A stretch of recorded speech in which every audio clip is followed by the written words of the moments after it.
Chat TV. பூண்டு குழம்பு இங்கே பாருங்க. பூண்டு இங்கே வச்சுருக்கேன் கொஞ்சம். இதில் பூண்டு 20 பல் அரைச்சி வச்சுட்டேன். மிளகு, ஜீரகம், பூண்டு நல்லா அது வெடிக்கணும். வெடித்தோடனே இந்த பூண்டை போடணும். இந்த பூண்டை இது அரைச்சிருக்கு வேறு வச்சுருக்கேன். வெடிக்குது. குழந்தை பிறந்தவங்களுக்குலாம் இது சாதாரண பூண்டு,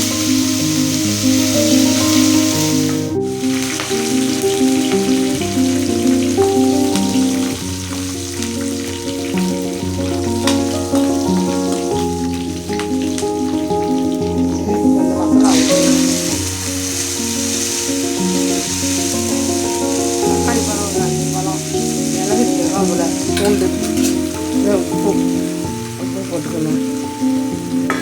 மஞ்சத்தூள் போட்டுக்கணும். அவ்வளோதான். இது நல்லா கொதிக்கணும். கொதித்த உடனே முட்டை ஊற்றணும்.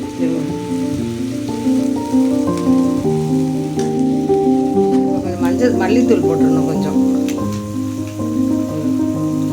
2-3 ஸ்பூன் மல்லித்தூள் போட்டு குழம்பு கொஞ்சம் திக்காகும்.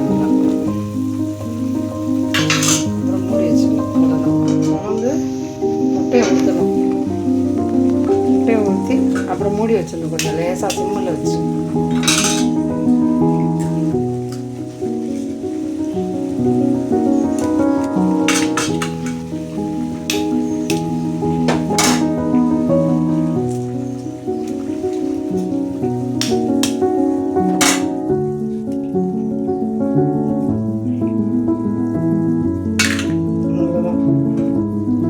நம்ம சிம்மில் வைக்கணும். பையை சிம்மில் வச்சு கொஞ்சம் நேரம் வேகணும்.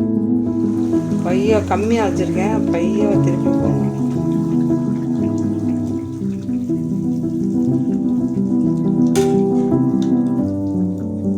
எண்ணெய் கொஞ்சம் நிறையா ஊற்றிக்கணும். போகணும் குழம்புல ஃபஸ்ட்டு நல்லா மிதந்துக்கிட்டு வந்துடும்.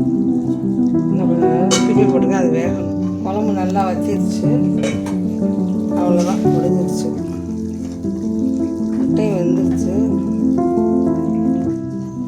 இதுதான் பூண்டு மிளகு குழம்பு. முட்டை போட்டு குழந்தை பிறந்தவங்களும் சாப்பிட்லாம், யார் வேணாலும் சாப்பிட்லாம். சளிக்கு நல்லது.